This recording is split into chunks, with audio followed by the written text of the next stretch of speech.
Hey everybody, this is ECW original referee Jamal and Owen. You're listening to the Alliance Guys podcast.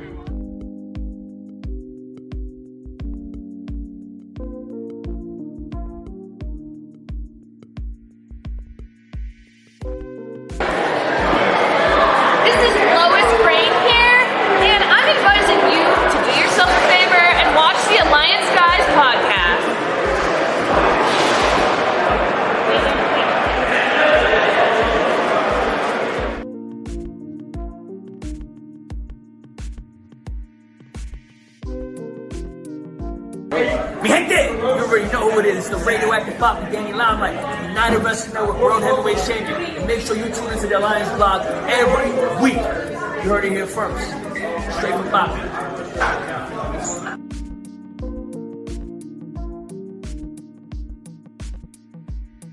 This is David Goldie, your World Wrestling Grand Prix champion, and you're listening to the Alliance Guys podcast.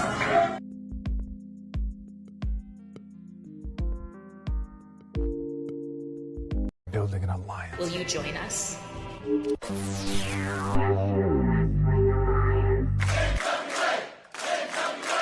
It's showtime. Good evening, ladies and gentlemen.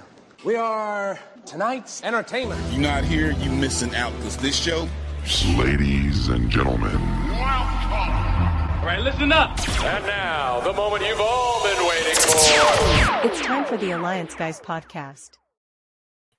What is up, everybody? Welcome to the Alliance Guys podcast, a presentation of Alliance-Wrestling.com, your number one source for news and information for the National Wrestling Alliance. Tonight, I'm joined by some dear friends, two gentlemen who will join me as we take the siege to the 2300 arena for the Crockett Cup. My pals, my friends, my compadres, Rick Del Santo and Jaden, welcome to the show, fellas. How are you guys? I'm awesome. Thank you. I'm doing well. Just finished a couple of finals and got two more tomorrow. Then I have the summer off. Nice. And then you get to plan. But Jay and Jaden take over Gladsboro, New Jersey, coming in hot and fast in Mount Laurel. Is that where the city is called? Mount Laurel? That's where you are. There is an LA Fitness there, if you're ever looking for a place to work out. If not, you can work out with me when I work out at LA Fitness in Glassboro. Yeah, well, we might do that. You gotta remember, it's a vacation for me, Jaden. Yes, but that doesn't mean you take a vacation from your routine, your goals. That's true. Plus, by the way, I'm eating a whole lot of bad food, so we got to do something to make up for that. That's true. By the way, check this out. New Alliance merch. I finally got my shirt.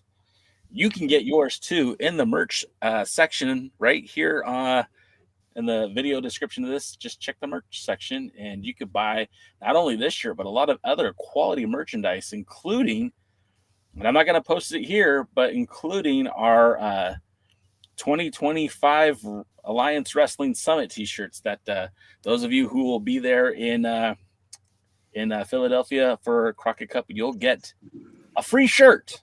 Don't say J. Cal never gave you nothing, because you get a free shirt just for coming to the show. And wow, well, my monitor just keeps going black on me, so I'm like, uh-oh, did the whole thing just poop out? This was a very interesting week for the NWA. Rick, did you see the impassioned comments by William Patrick Corgan about this year's Crockett Cup?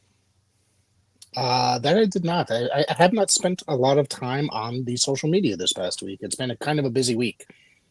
He kind of came out and made a declaration about the NWA not going anywhere, and its existence in the 77 years before and the 77 years after.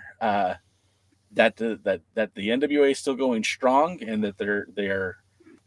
It was almost like a call to action where he was maybe trying to convince fans that, it's time to get behind the NWA. And, if his actions match his words, I mean, he brought in some new faces for this Crockett Cup show, not limited to Rhino, who just signed with AEW, but Natty Neidhart. Of course, we've talked about that ad nauseum. Alexander Hammerstone, who's like maybe the hottest free agent in pro wrestling right now. And as well as they've started announcing some of the names for the Crockett Cup Tournament. Easy for me to say. Jaden, I know that you have been cautiously optimistic about this year's Crockett Cup. And, what do you think about Billy Corgan's words? I think you saw the video, no? Yes, I did see the video. I actually posted it on this Discord if anybody has that to see it. It was a good rah-rah speech. I'll give it to him. It's what Billy Corgan should be doing in the NWA instead of everything else. He should be using his star power to bring spotlight to the product. Still put himself over and made himself look like the biggest thing, but that's whatever. That's going to be Billy. We understand that. But still, it's a good rah-rah video. It was good to get interested. It's somebody who may not know the NWA scene still exists, like Charlie Haas. It took me a minute. Yeah. There might be something to grab attention. I mean, like I said, they really have done some good things to kind of hit the reset button in a way. Rhino, I don't think he's signed with AEW. I think he's just doing it on a per appearance because I know they're in like his hometown coming up. But Rhino working with the NWA is a big deal. Natalia Neidhart and with WWE Blessing working with the WWE is a big deal. Having Gail Kim there is a big deal. Having Hammerstone there is a big deal. And then 16 teams in the tournament. This thing is going to go on till Monday, I think. Yeah, I mean, it's certainly going to stretch out the tournament. Like, in years prior, they had qualifying matches. Last year, I should say, not years prior, but last year when it was just one night for the tournament, they did a couple of playing matches leading up to the actual event, and some of the taping was based around people qualifying for the cup. I don't know that they have that same schedule in their back pocket this year. So we talked about it last week. If there's 16 matches, or excuse me, if there's I guess those are 9 matches, that's quite a load for a one night TV taping. But then they also did like 23 matches last year for Crockett Cup, so I guess that's on par. Let's see, 8 plus 4 plus 2 plus 1. That's 17. Yeah, 17 matches just for the tournament. Then 1, 2, 3, 4, 5, 6, and at least 6 other matches on top of that. So that's about 23. So that's basically what they did last year. That's a long night of wrestling for sure. And what's the start time? Is a regular start time like 7, 8 o'clock for us? I'm gonna find out for us. Yeah, yes, please find out for us. I don't want to have to. Are you coming, Rick? I will be there for sure. I'm driving in that day.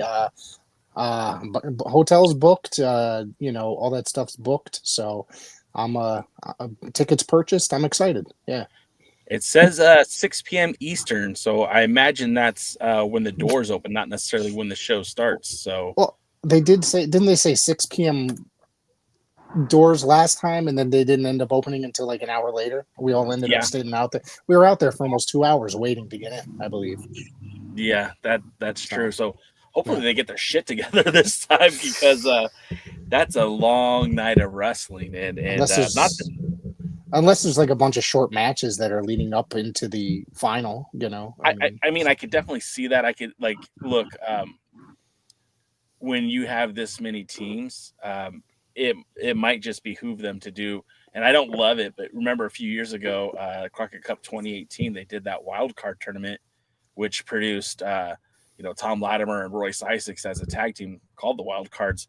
I could see them doing that again this year, just to have bodies out there. I was talking to Big Chris Dog offline, and he was saying,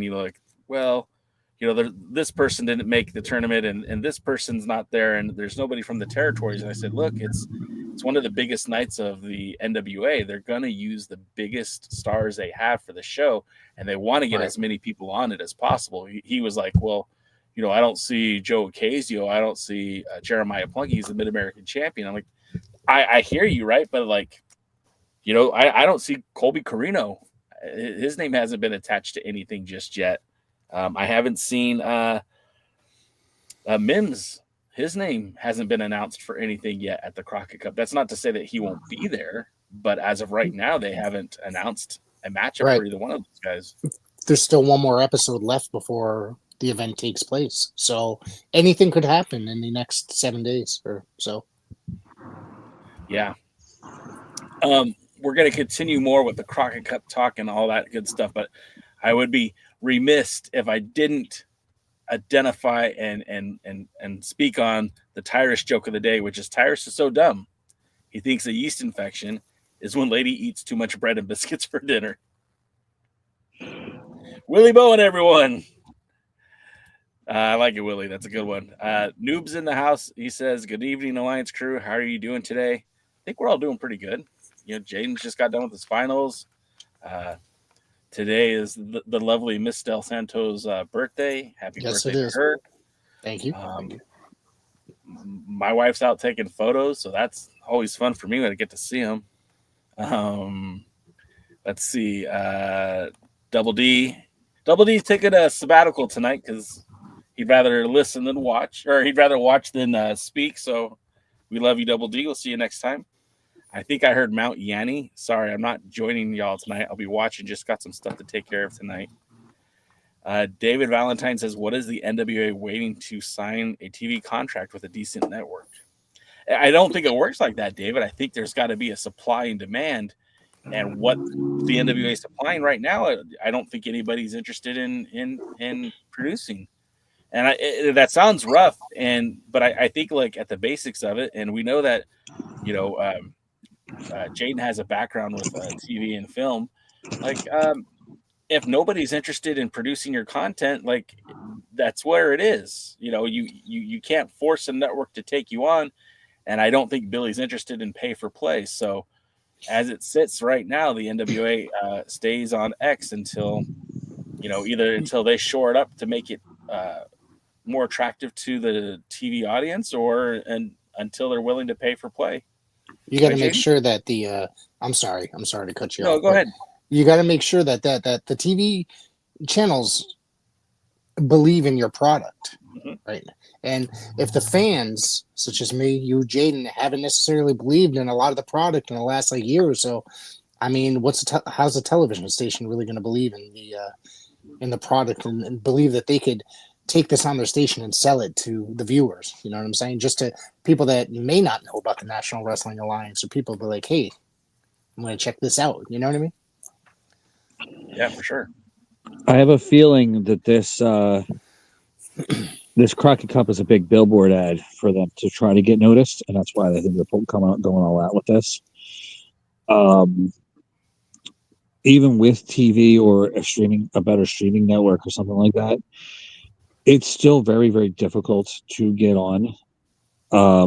If everything in the best situation, you'll just have one little thing. And one of the things I think that may be driving them away from people I know who have had to deal with people similar is Billy Corgan's inability to do anything but what he wants to do. So a lot of networks don't want you to tell them what you're putting on. They want to tell you what they want to see. Well, look, and our good friend Dave Marquez, who is in the TV production business, Championship Wrestling from Hollywood, although it's now back on the air and in a lot of local markets, it's on TV again. But he has had a difficult time finding a home for it right here in Los Angeles where it's produced. They had a TV station that they had a great working relationship with. That TV station was sold, and they changed their entire programming lineup, and it didn't include pro wrestling. And they have not been able to find a local TV market here in Los Angeles for them. Now, I know that they're working on it and things, there's plates spinning and activity happening. But as of right now, I mean, I live in Los Angeles. The only way I can watch this show is watching it on YouTube. And it's on in a lot of other markets. And again, we've talked about it before, I think last week, this would be great if Billy had some contacts like with the Savoldis, or if Bill Behrens was still syndicating and getting the show on syndication. At least then I think it would be seen by a larger audience. But then, the debate now continues like, okay, so are 27,000 views on Twitter worth the same as, 5,000 views on a local broadcasting channel? I mean, what's where's the benefit? Are they making money from the television show if it's on TV, or are they paying to air the show on TV? And then, there's so many variables now that you're weighing in, and it's like, it's also not Billy's world. He is a musician by trade. He is not a TV syndicator, not a TV content producer. He's doing podcasts now, and he's making NWA wrestling shows, and he has a coffee and tea shop in Highland Park. I mean, that's Billy Corgan. So, it's not like someone's coming out there and saying, "Hey, Billy, I want to help you. Let me show you how to do this." It's kind of like, anyone that could do that for him is going to want a big chunk of change to do it for him. And as of right now, that's not something he has. It's funny. I'm more interested in his coffee and tea shop that I didn't know he had until just now than I am in his wrestling product and his music. You never heard of Miss Zuzu's tea shop? I think that's what it's called. I just assumed it was something had to do with his music. No. What is it? Miss Zuzu's something. It was featured in their. It was in the reality series, right? Didn't they have like a gigantic meeting? Yeah, you assumed I watched that garbage. Oh, it's Madame Zuzu's Emporium. Wow. Yeah, I was thinking that was more like a crystal shop where they sell weed and on the side or something like that. Billy's supposedly straight edge, so we always accuse him of being on drugs, but I think he's sober as the day is long. Maybe he should be. Maybe that's why he's so weird, I don't know. I have nothing against anybody being weird. I just have him against destroying the NWA. Yeah. I mean, car crash in that tea shop, was it Mick Foley? No, actually, it's funny because I pulled it up, and that was one of the first things on there. Car crashes into Madame Zuzu, sending 2 to the hospital late Wednesday morning. That was on October 30th of 2024. Huh. Somebody really wanted their tea. Yeah. In Spanish, you say te. There you go. It's your Spanish word of the day. Sean Mega said a weed coffee shop is a good idea. Maybe. What part of the country do you live in, Sean Mega? They might have those already. Call it brew and stew or something. Brew and stew. Wake and bake for real. Yeah. All right. So getting back to the Crockett Cup, I diligently went real quick. Yeah. We'll call it the high grounds. Oh my God. Oh my God, that's perfect. If it's not, go copyright that right now. I totally have Ewan McGregor do our spokes. Anakin, you have no chance. I have the high ground. And his eyes are all red, and he's like, yeah, perfect. All right, so I painstakingly went through the social medias of the NWA, and I was able to determine at least 15 of the 16 rumored participants of this year's Crockett Cup. Some of the names are not surprising at all. One or two are a little interesting. And there's still one more mystery team that I'm not sure who's going to be a part of the Cup yet.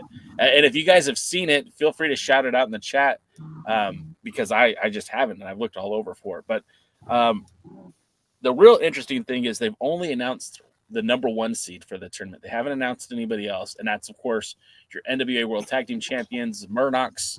We named them that here on this very podcast, and that's Trevor Murdochs and Mike Knox, tag team champions. Now, last year they were made it to the finals, but ended up losing to the Southern Six. So they're seeded number 1. And then we have the Southern Six, Morton and Taylor, returning to the Cup to defend their championship last year. You have the Slime Balls with Carson Drake. You have Blunt Force Trauma with Aaron Stevens. I believe representing Exodus Pro, you have EC3 and PB Smooth with Pastor CeeLo. I mean, technically, you could say that they're representing Joe Kazana Promotions. You got the Country Gentleman with Joe Kazana. You have the Lost, who apparently are now managed by James Mitchell. You have the new pairing of Mr. Grimm's and Moses. I don't know anything about Moses at all.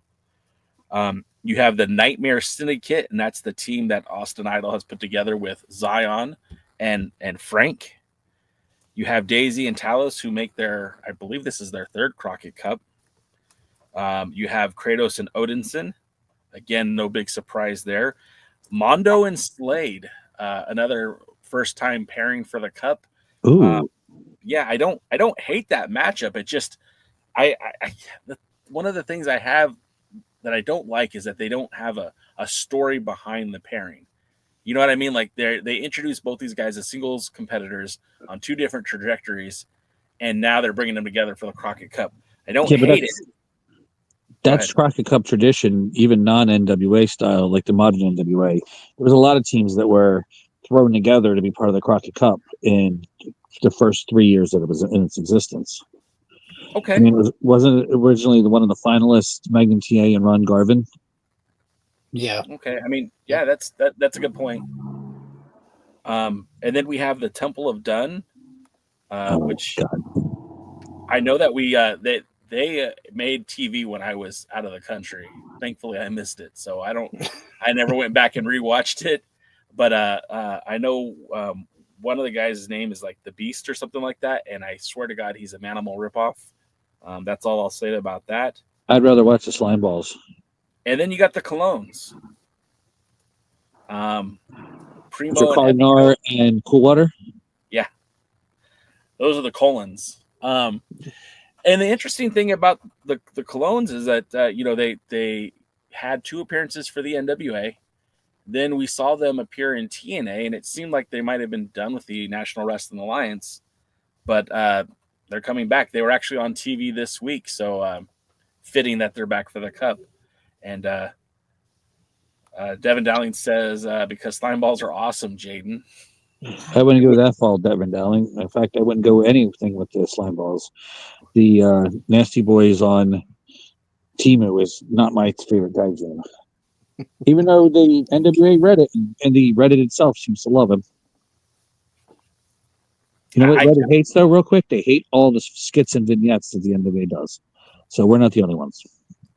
Our friend El Juggalo, who I believe is a big fan of the ICP, says, anyways, your thoughts on the potential of a JCW tag team in the Crockett Cup? So we kind of been operating with the idea that the JCW is kind of like I'm going to use the term in a very loosely, an affiliate of the National Wrestling Alliance. They're not part of the territory system. They don't adhere to the NWA rules and regulations and any of that stuff, but they do share a lot of the same talent, most directly, Colby Carino, Kerry Morton. And there's been a lot of guys like the Southern Six have appeared regularly for JCW.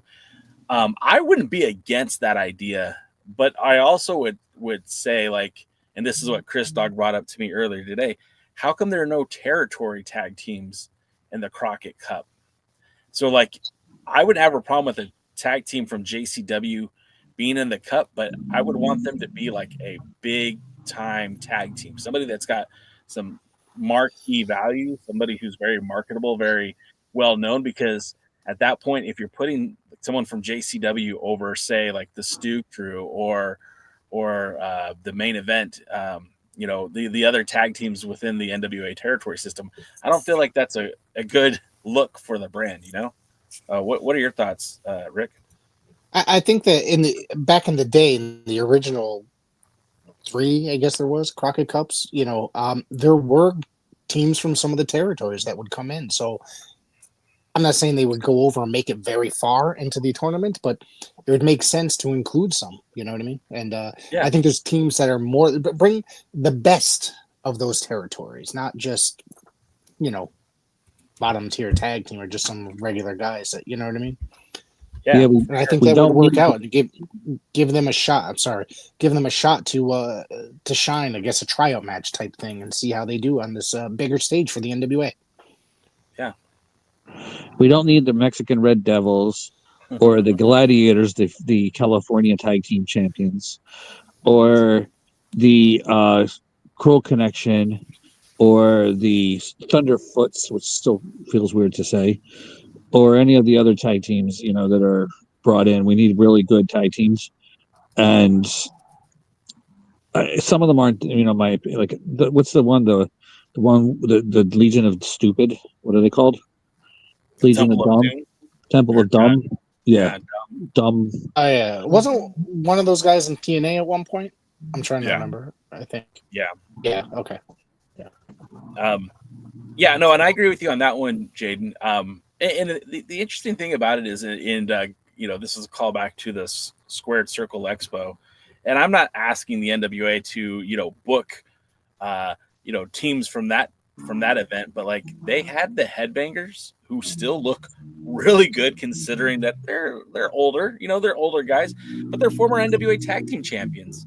And on top of that, they also that show also featured Cal Hero teaming with Al Snow as the newest Rockers, which again sounds bad, but they look pretty good.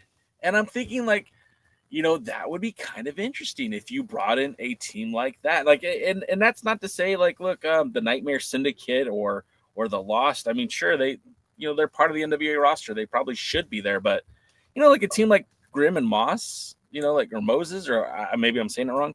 Like, I don't know. I have no emotional connection to Moses, and Grimm has had 3 matches in the NWA. I think I'd rather see the Headbangers, and I know their connection to the modern day NWA is not even a thing either, but something that makes sense that it has a past affiliation with the NWA loosely, you know what I mean? It would be for guys like that we followed the NWA for years when they were prior to Billy and at post 1980s.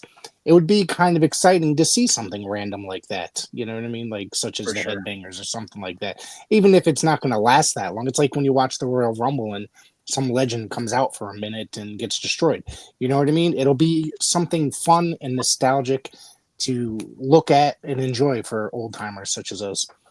Well, me at least. I'm old. Yeah. No, I mean, again, I would pop for it. And then, Willie Bowen just said the Naturals, Chase Stevens and Andy Douglas. I think that was. There you go. Yeah. Yeah. That Andy's wouldn't be retired, a bad. Though. What's that? Andy's retired. Put Damian Wayne in. No one will know the difference. That was a joke. Yes. Never say never. Never say never in wrestling, though. Yeah. What'd you say, Jaden? Don't be so controversial. Controversy creates cash, my friend. No. Real quick, too. The Headbangers are from New Jersey. True. That might draw some people, to come see them in the arena. Oh, yeah, some local guys. Yep. Am I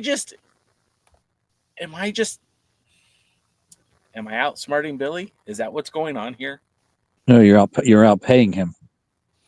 Oh, that's a good point. But see, if you're booking guys from Jersey, you don't got to pay for a hotel. They live in Florida now, but they're from Jersey. Well, then, there goes that idea. But and that's the other thing too. Like they're having like a pseudo autograph signing.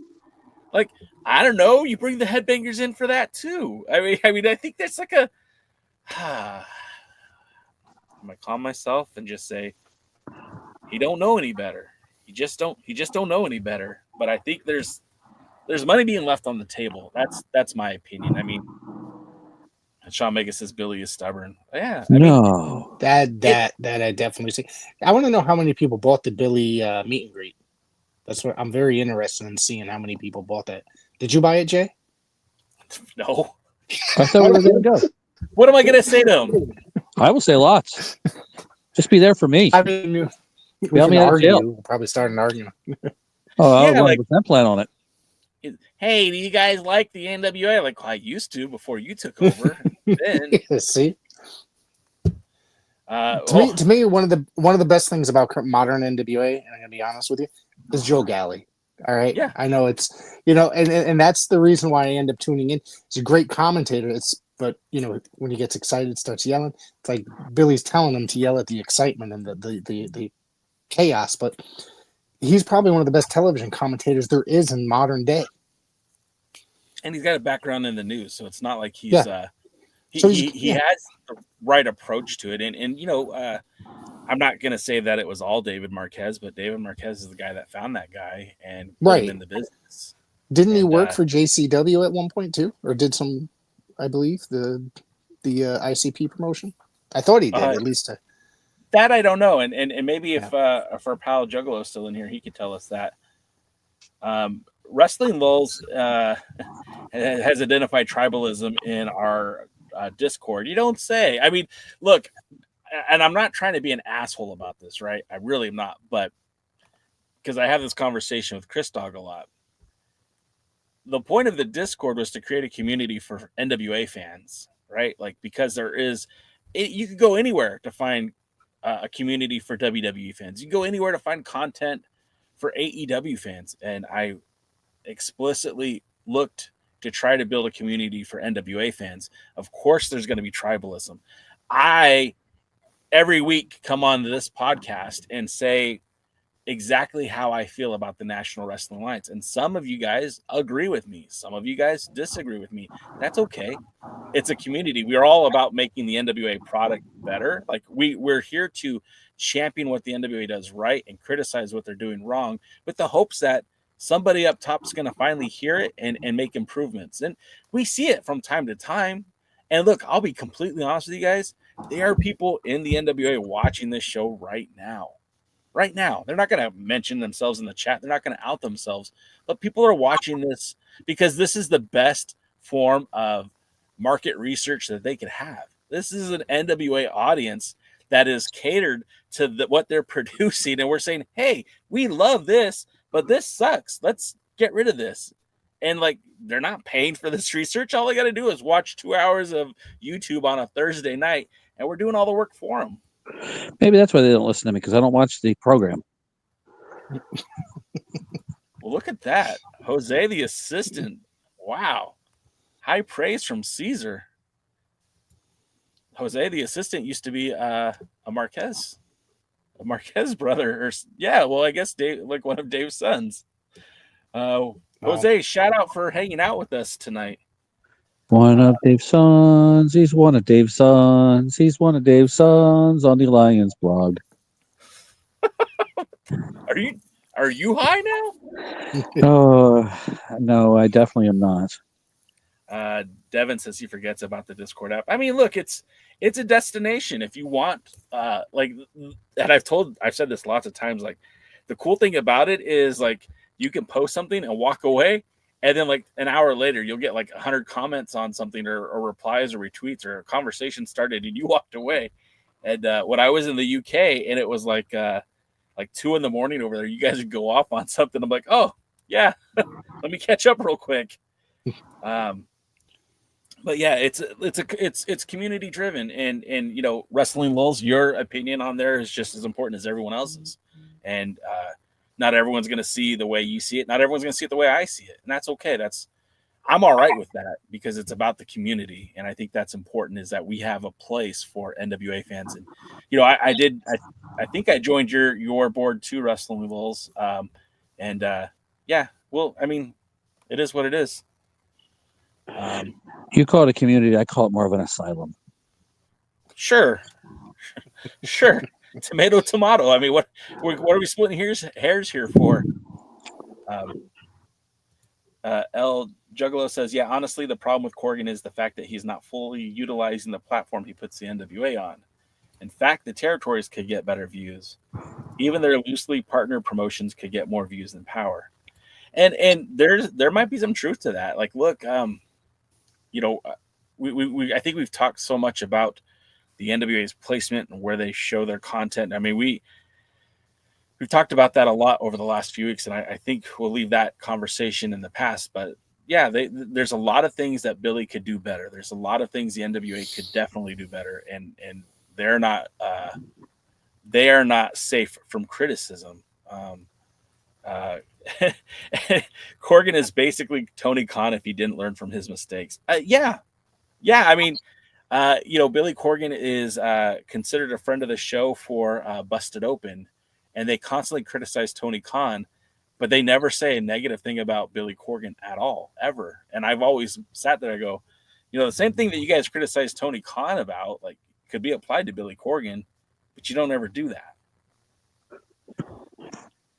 Anyways, went off on tangent. Let's get back to the Crockett Cup. Does Dave LaGreca still watch the NWA and comment on the show? I don't think so at this time. I when it first came out, he was was like obsessed with it, and obviously, or Power, I should say. Let me be more frank, be more direct, because I think we all were when we were excited. It was a very good and well written hour of television, and Dave was going off on how good it was and would talk about it every Wednesday. I haven't listened to Busted Open in a little while. I only have Sirius in my car, so I don't really, never in my car at that time of day anymore. So so I don't know what he really feels about that.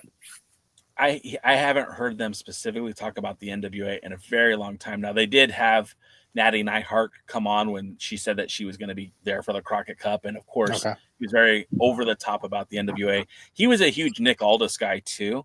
Yeah. So I mean, I feel like that drove a lot of his positive affirmation about the National Wrestling Alliance was based on his affinity for Nick Aldis and Mickey James, and I haven't heard him. He had Trevor Murdoch on when he was champion, and Matt Cardona is now joining this show as another host. So like there probably will be some more NWA talk at some point, but it's not something that they spend a lot of time with. And there's no reason for them to be quite honest. I mean, WWE is hot right now. AEW has seen better days, but I feel like it's starting to make a momentum comeback. TNA is looking better than it has in a very long time. And, why spend time about the NWA when they're not even on TV? Yeah. And my other thing is, I don't want to spend the whole 2 hours bashing them, but they're not creating stars. You know what I'm saying? They're picking up local talent as they go along. And mind you, good for them. They're really giving these guys, everybody, a chance. You know what I mean? I mean, that's how Wrecking Ball. He's from my area, and that's how he's on there. So it's like the whole thing is they just don't know how to create the stars and say, hey, I want to go there for any random guy, the Slime Balls or whatever. You know what I mean? Not that I'd go there for them, but Yeah. Well. And you just hit the nail on the head, right? Like, they're not creating stars. Look, it was an accident. It was a mistake. It was, let's see if you can get over. They put Thrillbilly Silas Mason with Hoyle Del Mar, and it was a random weird-ass, let's see if this gets over. And it got over, and to reward them with that, they split it up. And, like... there should be a lesson here to be learned about how to promote talent, because I feel like the NWA did everything wrong when it came to promoting Silas Mason. There is no reason why that guy isn't the biggest thing on the independent scene right now. That dude can.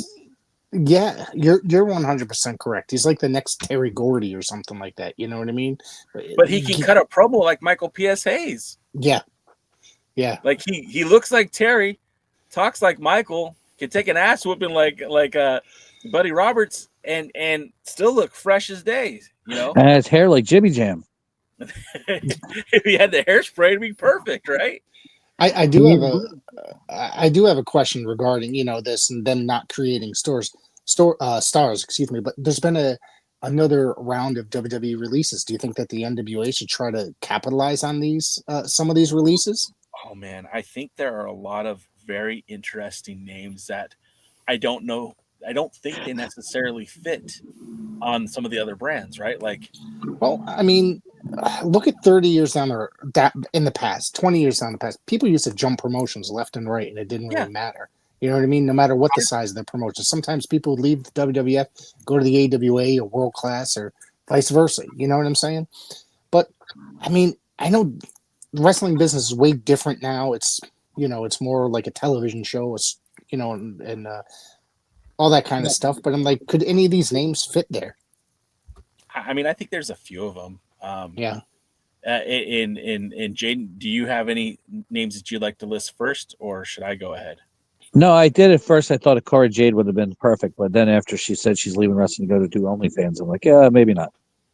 I mean, look, I still think if that's it for her, like, yeah, good job. I mean. But I think she could still be a draw for women's wrestling. And it really shocks me that she's just kind of hanging it up. Gigi Dolan, and I know that's not her government name, but... No, leave Tampon Girl away from the NWA. Well, like, it's been a long time since that. And Priscilla Kelly, that was her name. Priscilla Kelly did challenge Thunder Rosa for the women's championship back on the Primetime Live series, on the second episode of that. And I'm not saying that, she's the perfect fit for the NWA, but I could see her being somebody that, it would be interesting to see her in the NWA. Like I said, there are some names. I think the person that looks the best to me, that if I had the money, if I was Billy Corgan, like I would right now, I told you I've got 15 names for the Crockett Cup. You know who number 16 would be? Luke Gallows and Carl the Machine Gun Anderson.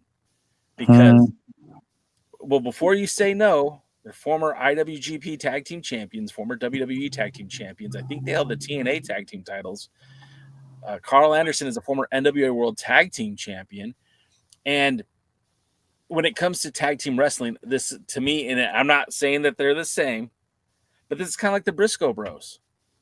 The Briscoes were such a huge commodity for tag team wrestling for the last 2 decades, whether it be Ring of Honor or any other promotion they had worked in.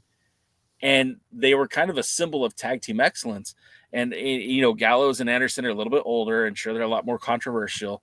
But I feel like those guys in the NWA would be a good draw. And even if you don't put them with the cup, which I'm not saying you have to, but could you imagine them and Knox and Murdoch in a matchup? That would be some heavy hitting shit right there. And if not that, I could still see, like, personally, I've always been a fan of Carl Machine Gun Anderson. He's Cincinnati, North Carolina born, but he kind of made his name out here in SoCal first. And he's a guy that I definitely would love to see in the NWA getting an opportunity to challenge, whether it be Tom Latimer for the 10 pounds of gold or whoever is the world champion at the end of Crockett Cup. Yeah, I'd rather have Carl Anderson than as the Good Brothers, but that's just me. Yeah. Yeah, I mean, that's fair. What about you, Rick? Who do you see? I'm kind of like, there's been a kind of mix of different people that were released. I mean, what about Dakota Kai or even Shayna Baszler coming in? Shayna Baszler, I think, would add a lot to the brand. She created a lot of credibility in that women's division. Absolutely. I mean, some of those girls and the women that, no offense to them, but some of them are still very green when you watch their matches, and there's a lot of botching. Shayna Baszler can come in and step that game right up and add a lot to that division, I think. And she's very talented as a professional wrestler, as an MMA fighter. I think that would be very good. Cora Jade would be good. I think Eddie Thorpe would be a pretty good addition as well.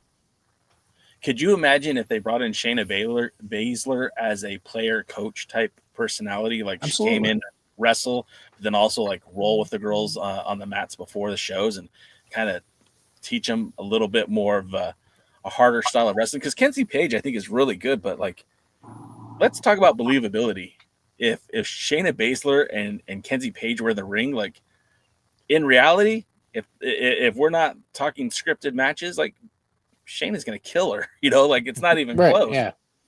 But I don't know. Jaden, what are your thoughts on that? It'd be interesting to see Shayna Baszler. She is an old school professional wrestling fan. She's the one that got Ronda Rousey into pro wrestling, which I don't know to thank her for that or not. But she got all the four horsewomen into wrestling. Believe it or not, Ronda Rousey joining the ROH for that one match with Marina Sharif is still the most popular viewed video on this YouTube channel. Okay, well, Ronda brings money. She always did.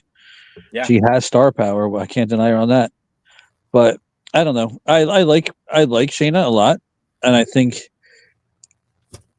she can make a big deal for the NWA.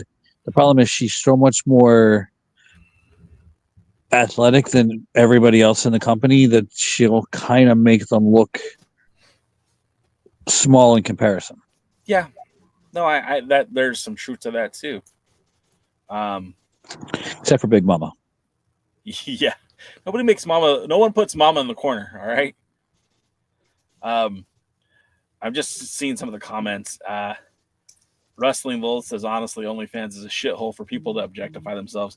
Wrestling Lulz, I mean, we'll agree to disagree here. I mean, I think some people who can make a lot of money doing that, I don't grudge them at all. If someone wanted to pay to see me naked, they might get me on OnlyFans. Just nobody wants to see that, I heard Dave Dahl has a bit of a following that might want to see him naked in the Daddy Bear genre. Did you tell him this? Oh, yes. I mentioned to him every time I meant to see him just because, and I show him the comments too. Because stop telling me this is all I'm saying. I don't need to know about that. And then, I see that James H. Jackson says WWE shows are way too long. They drag on. I like the 35 to 55 time frame for a weekly wrestling show. WWE Raw and the such are way too long of a show. And I'll say this on top of what James is saying, look, the way that the WWE is currently produced, those tickets now I'm priced out of their market. I can't afford to go to a WWE show. They're doing that Worlds Collide with AAA at NXT at the beginning of next month, June 7th, and it's in Los Angeles, not far. And then the same night they're doing what is it? I don't know what other. They're doing another event, same night, different building. And the tickets are going for like $300 for nosebleeds. I can't justify spending $1,000 for any wrestling tickets, let alone just a NXT, takeover. Sorry, can't do it. Can't do it. You used to buy house show tickets for $10 when I was younger. Yeah. It's the out, and this is WWE in New Haven, my hometown. This is outlandish. The prices I get it. Those were like the cheap seats. The most expensive seats were $15. You know what I'm saying? It's ridiculous at the price of wrestling tickets today for the bigger leagues. And that's why I go out there and I support the local independents. And I, watch guys like the NWA and watch guys like the United Wrestling Network and stuff like that. Do you know where you should be spending your money? You should be coming to June 28th at the Sacred Heart Church located at 103 4th Street in beautiful, historic Riverton, New Jersey to see Dangerous Adrenaline Wrestling Gladiator live. Really? Yes. Really? Oh, all right. I knew that was coming. I went to a SmackDown taping earlier this year in San Diego, and I bought it was a last minute decision. I was going to go down to TJ anyways for a Lucha Libre show. And I'm like, I'll go watch a few matches and then go to the Lucha Libre event in TJ. Cool. And so I drove down there without a ticket, paid like $20 to park. That's pretty typical. Got into the building for $80 for the cheap seats. And I thought that's kind of pricey, but I get it. It's TV, okay, I get it. And, I don't mind, for a WWE event, $80 for a ticket, even the cheap seats, I can be okay with that. But now we're talking $300. That's significantly more. And I think that prices a lot of people out of going to the live events. Well, I went to Survivor Series 2-3 years ago, I think, in Brooklyn. Yeah. It was about an hour drive from where I live. And we got the tickets that Friday. We went to SmackDown on Friday. Those tickets were relatively, I don't remember what we paid. We paid like $80 each. Those were like the second level off the floor. But we got our Survivor Series seats 2 days before the event for $30 each. You waited last minute to get them. People just trying to get rid of them online. So we wanted to, and I got to tell you, that ended up being, I'll never go sit in that building again because it's like the seating was terrible. The seats were tight as heck, and I had no room to move my legs around, because I'm tall. And but it was to go see Survivor Series for that price. It's a rare occasion, and so I took the occasion. But you're not going to really find that stuff for a WWE or AEW event. On the AEW probably. Maybe. Yeah, I don't know. I went to one AEW event. I haven't been back since. Yeah, but they can give those tickets away. I went so I've been to I guess a total of 4 different AEW events in 3 different cities. I did Los Angeles, Phoenix, and Las Vegas. And 2 of them were pay-per-views and 2 of them were just TV tapings. And Yeah, I mean, I don't think I paid a lot for the TV tapings, and I don't think the pay-per-view was all that expensive either. But that's to say, like, again, we're talking about the NWA and trying to, take that next step. Billy Corgan had that hiss boom boom rah rah speech. Like, well, hey man, like, with the WWE pricing itself out of, for most families, if the NWA was able to tour at this point, like, with a more affordable ticket, especially in this economy, it's like, man, there's so much money being left on the table. I wish Billy knew a little bit more about promoting pro wrestling. Well, another reason you should go to the Dangerous Adrenaline Wrestling Gladiator event on June 28th at the Sacred Heart Church, located at 103 4th Street in beautiful historic Riverton, New Jersey, is the only thing offensive is Dave Dahl seeing about 7,000 or 8,000 pounds of ham and pork butt stuffed into a giant orange hefty trash bag. That's the only thing offensive you have to worry about. Sorry, Sean said they're $90 tickets for that show. Like, I didn't see them. I was on the website. I was on Ticketmaster when they went on sale, and I didn't see them. Which show are you talking about again, Jay? The AAA When Worlds Collide? Yeah, When Worlds Collide. Gotcha. Okay. The cheapest seats I saw were $300, and as soon as I saw that, I'm like, I'm out. I'm done. Like, because I can't afford that. The thing with the NWA, I mean, they make their tickets, even their ringside seats are pretty affordable for the common man, Yeah. $65. I'm looking at the 2300 Arena site right now. It's $65.99 for those for the ringside seats. The lowest price is $20. You can take your whole family for $20 each, and you're not going to get that everywhere. You can, a lot of times you can't even get that in an independent event. And because your boy Jay has frequent flyer miles and hotel points, like, it's cheaper for me to go to Philly and watch this show than it is to go on June 7th and drive 2 hours to LA to see When Worlds Collide. It's bonkers to me. Again, like, if I had to pay out of pocket for my hotel, if I had to pay out of pocket for my airlines, then it'd be a lot more expensive. But I'm basically going to Philly for free.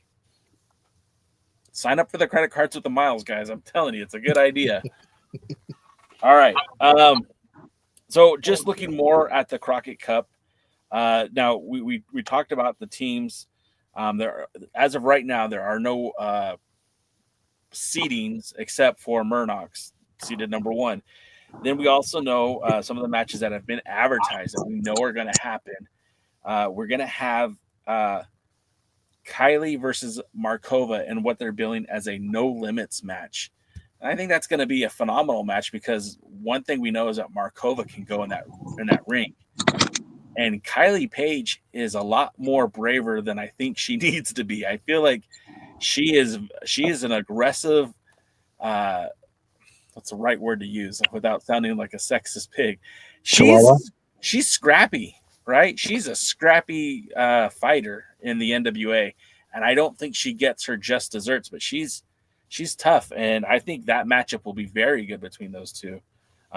This isn't the show recap show or preview show, but I feel like that's going to be a very good match. Would anyone disagree with me on that one? No, I think that's going to be a lot of fun to watch that match right there. I want to know when Master P got involved with the NWA. What?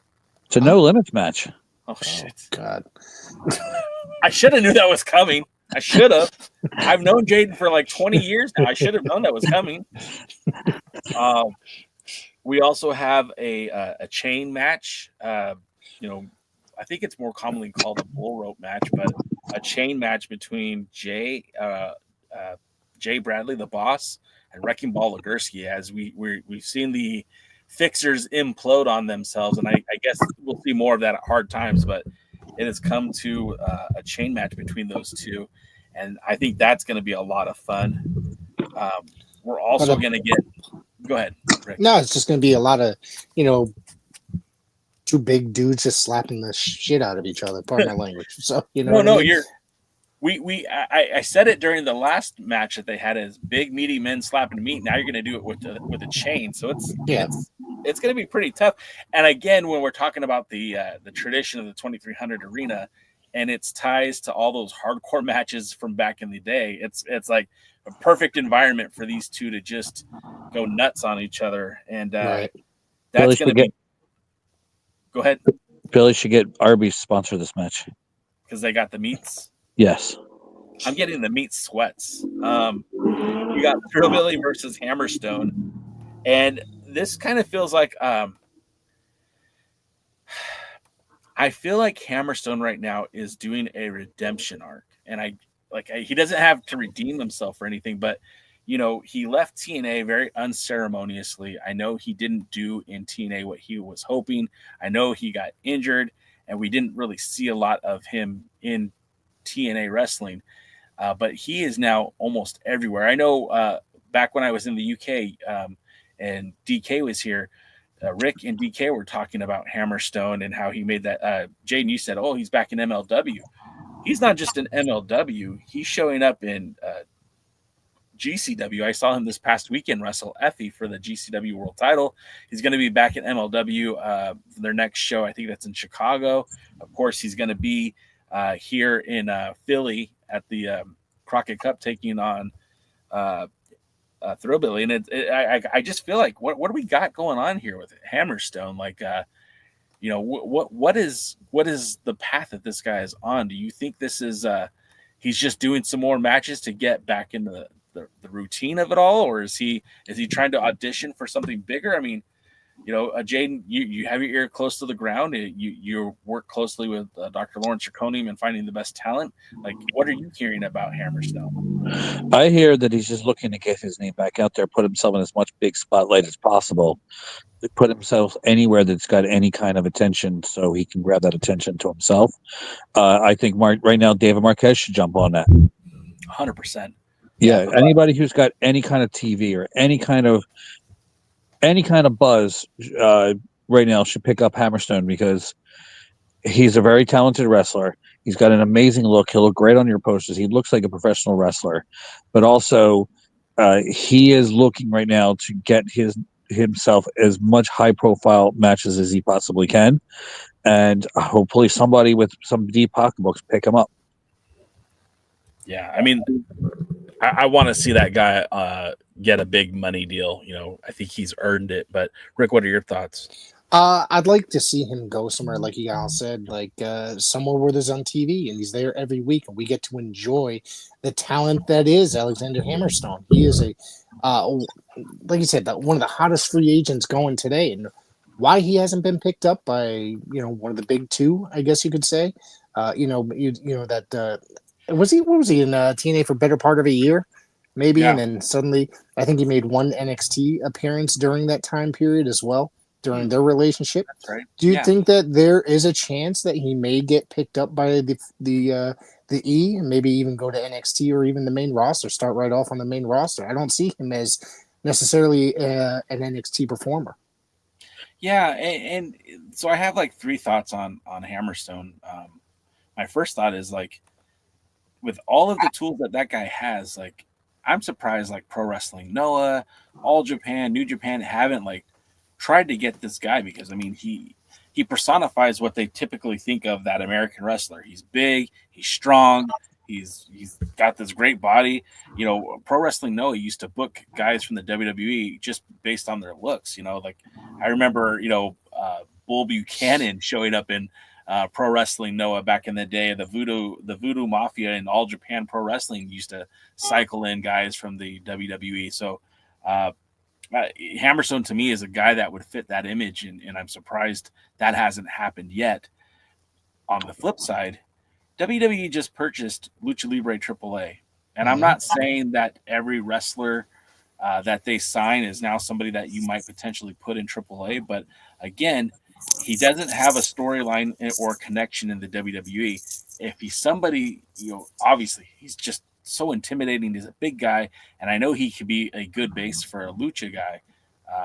Again, he's somebody that I think if I'm WWE and I'm trying to, I don't want to just have a only Mexican, roster. I'm trying to have a more global roster to put with AAA because, the CMLL right now is doing bang up business in Mexico. They're creating stars, and then they're filtering talents from New Japan, filtering talents from AEW, and it feels like that is the hot place to be. And when AAA starts doing events and you start putting guys like Rey Mysterio on the card or Penta or even like Dragon Lee, you're going to have some people care about that. Andrade, I would imagine to be one of those guys as well. But like somebody like Hammerstone or, even somebody on the roster carrying Cross, I feel like that's going to help solidify that market too. It's transitioning. It's no longer just a Mexican-based wrestling promotion. It's now part of the global entity that is the WWE. So Hammerstone to me is the guy that would fit right there, and I think that would be a huge attraction for them. With all that being said, I'd love to see the guy on Monday nights or on Friday nights. I think he has the look. I think he has the skills. He might need a manager. Okay, well, who's really good at managing people?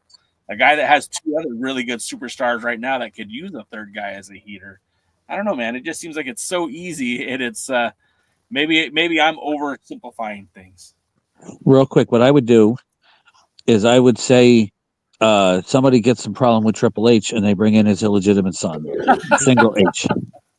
You know what? I don't know if I've ever told you this story. So when your friend Fred Richards was helping to produce what was it called? Oh gosh, what was it called? Are you talking about Ring Warriors? Yeah, Ring Warriors, and they had to deal with the CW. Not the CW. They had to deal with WGN, and so they started doing this show, and this was years ago. And Hammerstone was not the guy he was, he is now, but he was still a pretty big guy. He was wrestling Eli Drake, LA Knight, whatever you want to call him, and the crowd started chanting "Single H, Single H." And I was like, "Oh my god!" Because he looked so much like Triple H at that time. And now he's so much bigger than Triple H. I don't think he looks like him at all. But at that time, he resembled him so much. And it's funny that you say that because like that would be funny too. That would work. Or somebody like they could bring him into like a parody Triple H. It starts off as a parody and then is like a real gimmick. Yeah. Can you imagine him a blue blood from Greenwich, Connecticut? Sure. Could you imagine Triple H as a blue blood from Greenwich, Connecticut? Yeah, because he was doing the Jean-Pierre Levesque gimmick before that. I actually mixed two ones together. I mean, it's not Jean-Pierre Lafitte and Jean-Pierre Levesque. He definitely did. Yeah. Dave Scooby says bringing Cobb and Hammerstone for AAA. I mean, like, fudge. Bring them in as a tag team. Yeah, WWE. Bring them in tag team WWE. Yeah. What do you guys think about? I mean, I don't think we've discussed it. At least maybe I don't know if you guys did last week when I wasn't here. What do you all think about Jeff Cobb coming in? I guess no, we didn't talk about that, and he's a guy that I think I don't think he's a game changer, right? But I think he's certainly an enhancer. He's a phenomenal talent in my eyes. I mean, but I get what you're saying. Like so okay, one of the things that sold me so much on Samoa Joe, because Samoa Joe isn't your prototypical WWE champion, right? He isn't the biggest bodybuilder, but what he was very good at was being authentic. So Samoa Joe trained in jiu-jitsu. Samoa Joe was trained in a lot of different MMA, and he was a bad guy from Huntington Beach. He's not and I don't know. Jaden, say it for me. Anawa'i. He's not an Anawa'i, but he is a Samoan. He's a bad mother trucker. And when you look at Samoa Joe, he doesn't fit any of the prototypical things. But when you put him in the ring, dude, he is very believable, very often, authentic. And same thing with Jeff Cobb. He doesn't have the promo skills that Samoa Joe has. And when you look at him, you're like, well, okay, yeah, he's a big dude, but what is he really? but he's awesome. He's got a great moveset. He moves in the ring very well, and I feel it's very similar to Samoa Joe in that he's great in the ring. I think his only drawback is we haven't seen him really be a promo guy, where Samoa Joe, I mean, that was his bread and butter all through ROH and TNA. Is he was a guy that was going to, get some heat on the mic for sure. So, yeah, I mean, him coming to the WWE, I think is great. I don't know what capacity he's going to be used as. Right. I don't want them to put him in a mask like they did in Lucha Underground, but I mean, he could make that work too. Yeah, I think with them acquiring AAA, I think it's just going to be, it's not the end for AAA. I think that it's going to be, I think with them sending talent over there, I think it's going to boost AAA like majorly, because there's a lot of stars in the WWE that guys say in AAA or guys in that area haven't been able to see. You know what I mean? So that's, I mean, it's very trying to think of the proper terminology to use it, but I don't want to say minimal, but they haven't seen a lot of American wrestling still, because Lucha Libre is still very big over there. They might read about them in magazines and such. Well, and like the WWE will come out there like maybe 3 times a year. Yeah. And it's a big thing when they come. And that wasn't until it took them forever to get there as well in Mexico. Even, I mean, well over the national expansion, and having already worked Europe and Japan and Italy and all, they didn't hit Mexico until way later. And they've what people seem to forget too is that WWE has always had kind of like a relationship with AAA on and off. The whole Super Astros thing was built on putting out a WWE like Lucha Libre program. S.A. Rios was part of the AAA roster before coming to the WWE. A lot of the guys that they used during the junior heavyweight tournament, the light heavyweight tournament, were guys from AAA. And I feel like there was a lot of interesting things that could have happened that never really panned out, but like they could have, for sure. Anybody else think that Antonio Pena's sister kind of looks like she was a Mexican mob wife? 100%. So my wife, who doesn't know anything about wrestling, sees that, she goes, "What is that all about?" I go, I don't know. I think that's the wife of the late owner of AAA, and she goes, "She looks like she's a mob boss." I was like, yeah. Someone else said she looked like a Bond villain. I'm like, yeah, I see that too. From the cartel, Sure. You don't have to tell me, brother. All right, Benjamin Shelton. Getting back to Benjamin Shelton. All right. Getting back to the. What? Go ahead. No, go getting ahead. back. Okay, getting back to the matches for Crockett Cup. So there's a tournament where we figure there's about how many matches did you say, Jaden? Well, there's 17 in the tournament alone. Yeah, so 17 matches for the tournament. We've got the chain match between Legursky and Jay Bradley. We've got the no limits match between Kylie and Markova. We've got the just exhibition between Thrillbilly and Hammerstone. Then you've got the World TV title with Carson Drake defending the title against Idol. Brian Idol, not Austin Idol. That's a matchup I have almost zero interest in, to be quite honest. And I don't even know how Carson Drake still has the title, considering he used the 7 Series cash-in to become world champ, or to challenge for the world title. So I don't know why he even has that title at this point. And then, of course, Kenzie versus Natty for the Burke, and then Tom versus Rhino for the 10 pounds of gold. So that is going to be a very busy night of wrestling. And I guess conspicuous by their absences are guys like, there's no Colby Carino announced yet. There's no Mims announced yet. I'm sure I could think of a few more guys if I sat there and thought about it. But, there's a couple of guys that are not on the card. And, I mean, is this one of those things, Rick, where you just have to, hey, some guys are going to make it and some guys aren't? Or do you think they should do like a battle royal just to make sure people are getting TV time? It's funny that you said that, because it's in the back of my head. I kept thinking, I was like, I bet you anything they're going to throw a battle royal in this at last minute, or announce a battle royal. And, the NWA back in the day really wasn't famous for battle royals, you know what I mean, all the time. So, but I mean, every now and again, but it was kind of rare in their situation.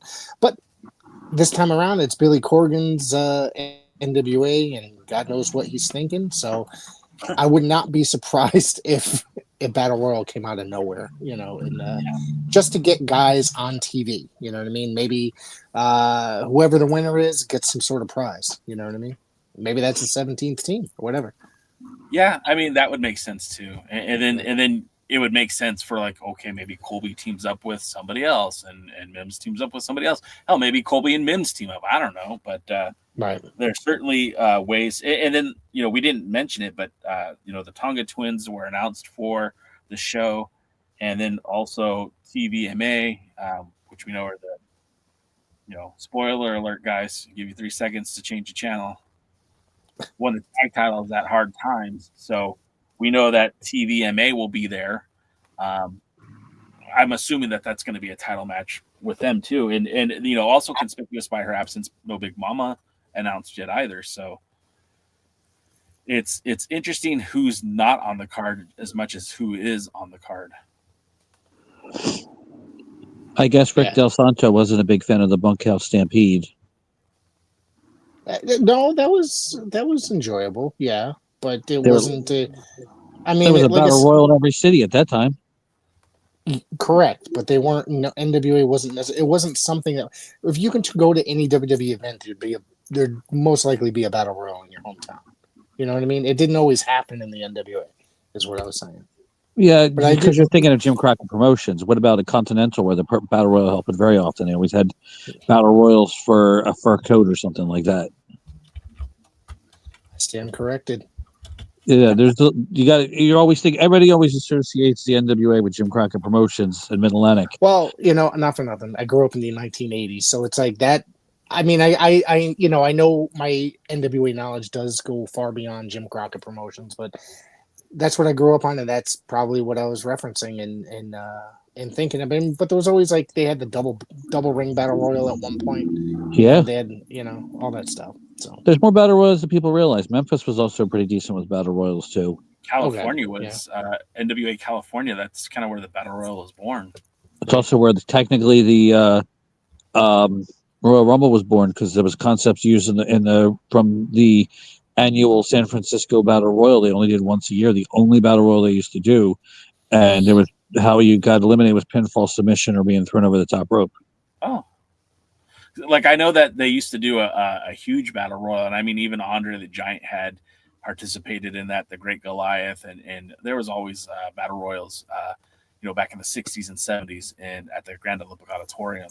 That was kind of a more than a semi-annual thing. It's something they did all the time, but that Great Rumble was like always where they'd bring in the stars, where you'd have Andre and some of the other big names in the industry. Speaking of Andre, they always associate him with the WWF and WWF, but anytime he worked any NWA promotion, 3 out of 4 times was a Battle Royal too.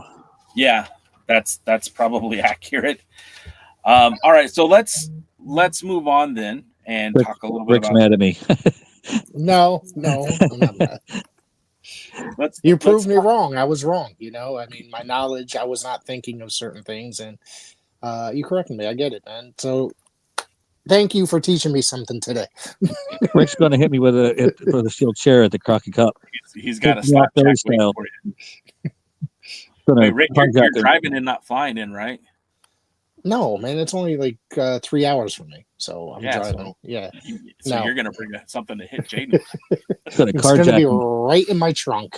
Yeah, you go right into the trunk when you're done. All right, so this week, Power. It was a mixed bag because I didn't entirely hate it, but there were some things that I thought could have been cleaned up a little bit. First I want to point out that it's already on social media. We've got 2 title matches announced for Tom Latimer that take him outside of the U.S. On June the 1st, he'll be back in England defending the 10 pounds of gold against Mad Dog Max. And then on June 7th, he'll be in Austria, or the first time that the 10 pounds of gold will be defended in Austria. And I think that's a pretty big deal. Another feather in the cap for our world's heavyweight champion. We've acknowledged what EC3 did with the title and being able to take it all around the world. Now you got Tom Latimer doing the same thing with probably a stiffer level of competition, if I can say that. But with all that being said,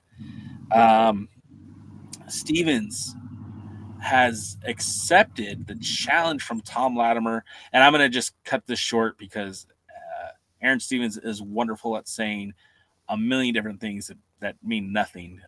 Essentially, he accepted the challenge that Tom put out there. It said that he only will face Tom in his wrestling dojo, essentially. So I guess we'll see some sort of pre-taped match or a match from the compound, if you will, at some point between Tom and Aaron Stevens.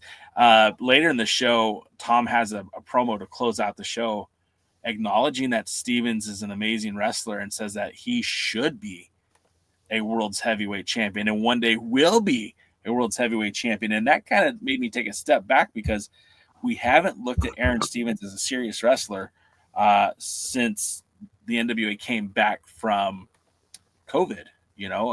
He had that one match where he challenged Nick Aldis for the 10 pounds of gold and was unsuccessful. And after that, he kind of became a bit of a mockery, a bit of a joke. He was in a tag team, and they did win tag team gold, but that was even short-lived too, him and Kratos. And then Stevens kind of retired to being a manager. I mean, never officially saying I'm no longer wrestling, but we hadn't seen him in that capacity in quite some time. So for Tom Latimer to suggest that Stevens could be a world champion or not again, but be a NWA World Heavyweight Champion at some point was very interesting to me, and maybe is a window into the future booking ideas for Billy Corgan and the front office. We don't really know if he's not wrestling. It's possible he's been Gags the Gimp the whole time. Shit. I stand corrected. Willie Bowen says that Aaron Stevens is an ass. Yeah, I mean he is, but I mean that's he does his job very well. He gets heat. Comedic gold. You know what I mean? He's very funny. He's one of my favorites to watch. He's very entertaining. So my other question about this regarding this is this just a way for him to set up his official retirement? Coming in, working this one last match with Tom Latimer and just being like, whatever, he's retiring. So that was my thought about it. And, I don't think he never officially stated he was retired either. He just kind of stepped into a managerial role, and which he fits perfectly at. I might add. I think he's great at what he does. I remember he did a couple appearances. I think I saw him for United Wrestling Network at during their what's it called, the Rumble thing that they got. Yeah. And I just think that that's just my guess that this is just going to be a setup for him to be retired. I could agree with you on that, but I can't see Stevens retiring on a empty set wrestling match where nobody is there watching. I feel like if he retires, it's got to be in front of an audience, and it's got to be built up as a bigger thing than just a backstage match. Because look, and we know that 77th anniversary show more than likely will be Tom Latimer defending against either Colby Carino or Frank, whoever wins the match at Hard Times 5. So you can't expect to see Aaron Stevens get that opportunity at the anniversary show, but surely maybe Saw Win 3. Maybe that's the time that they pull the trigger on that match officially and allow Stevens to retire after having one more shot at the gold. Right. That would actually be very interesting if they did that. Right. Why does he have to be retired to be a manager, though? I mean, Eddie Gilbert did both and did it both very well. I'm not saying he does, but he is getting longer in the tooth. There is a bump card that everyone has when it comes to pro wrestling, and once it's filled out, you're done. Yeah, but he's younger than most of the NWA roster. That's true. I don't know. I mean, like, he could still keep going. I'm not one to say that he should retire. I'm just saying that, like, that would kind of make sense if that's what they're, it's all really what they want to do. And why are we doing this high profile thing with Tom and Stevens unless it leads to something significant, because right now it feels, is this like some sort of red herring? Like, we're, storyline wise, are they throwing Stevens in it just to make us think like, oh, something's going to happen here? In reality, it's EC3 coming in or something. If Stevens does retire, maybe he should come back under the mask as the third member of the BFT. I don't think that way they'll be able to tell them apart. It'll have like a trios, like the machines. There you go. Love it. So the first match of the night is a triple threat match with the three ladies, two new faces for the NWA. It's interesting that a lot of the attention was given to Valentina Rossi, but honestly, her the other woman in this match probably has more acclaim when it comes to the sport of wrestling. Rossi is actually both of them are students of Tyler Breeze, Rossi and Kelsey. Rossi in the past has worked for Coastal Championship Wrestling, where she did challenge for the Burke against Camille back in 23. She's appeared in matches for NXT, AEW, Shimmer, and where she spends most of her time in Women of Wrestling, where she's part of the Alliance, no affiliation, with our pal Ruby Rays. So that's kind of neat. Stephen Pinu. I like it though. Why would I look? It's brand association. I have 4 beautiful women wrestling under the Alliance banner. Like, what am I going to do? It's very similar to when Frankie Kazarian, Christopher Daniels, and Scorpio Sky were teaming as SoCal Uncensored, which was at the time the website that I was the managing director of. That was an interesting conversation. If the Utah Hockey Club can't be the Utah Yeti and have to end up being the Utah Mammoth because people have worry about the Yeti Cups being confused with the Yeti hockey team, then I think the wrestling team for women being associated with JCal, who hates women wrestling. Damn you, Henry West. That's a call out for Sean Mega and Sean Mega only. Chris Dog probably knows it too. Well, he's not in the chat. Chris Dog only likes to come here when he's gonna like talk shit. So going back to the women, Kelsey is a former Shine, or she's currently the Shine Nova champion, and is a former WoW tag team champion as Randy Rah. She's also wrestled for Exodus Pro, Mission Pro, and even most recently she had a match with TNA when they're out here in Southern California. So both the women are quite accomplished, and both of them are still traveling with and without WoW. I don't believe Kelsey is associated with the Women of Wrestling anymore. And then, of course, Jaden's favorite female in the NWA, La Rosa Negra, currently the IWA Puerto Rico Women's Champion, still wrestles for them quite regularly in between NWA events. And this was a fun introductory match. I honestly, I really liked what I saw from both Kelsey and Rossi. Rossi wrestled in Women of Wrestling as Adriana Gambino, just for those keeping score. It was a pretty good match, and I thought Rossi looked really good in this match. But ultimately, I feel like this was a must-win for La Rosa Negra because, as you guys know, she's been feuding with her former partner, Ruthie J, and hasn't had a lot of positive momentum in the last few weeks. But getting that victory over Ruthie J, I feel like now we're kind of propelling her. Maybe she's going to be built up for a potential TV title match against Big Mama. Maybe they're going to give her an opportunity to challenge for the Women's World Championship. So I like this match. And Rick, I wanted to get your thoughts on this. What did you think of the triple threat? This match, for some reason, it just didn't do it for me. I mean, it's fine that you liked it. It just, for some reason, it's the opener. It's a triple threat. It just wasn't grasping me. And honestly, if you're watching a wrestling television show, it's got to be that first match that sinks you in and tells you this is going to be a good show or to keep you tuned in. And for me, this really wasn't that match. It was okay, but it wasn't something I'd be like, man, this is going to be great. You know what I mean? It just, I don't know. It just didn't really do it for me. No, I mean, that's a fair observation. I do suffer from NWA syndrome. So like when it's not bad, like that's good for me. No, I get what you're saying. Yeah. I hate to say it, but like, especially with the women's division in the NWA, with it lacking so much, I just want it to be good, you know? And like, look, I could see like Rossi had a few spots that looked kind of rough. And then Kelsey. Maybe that's what I picked up on and just be like, and I was like, oof, like, and that just kind of tuned me out to it. And I wasn't really enjoying it after that. The Heather Kelsey rollover, they called it the jackknife. That was really not good. And I don't know why they called a spot that she couldn't do, at least do cleanly. And maybe she's just tired from the match. I don't know. I don't want to make excuses, but I also don't want to, hold too much on her. This was I feel, especially with some of the talent that we had on this card, I feel like a lot of people kind of mailed in their performances, and that was one of them.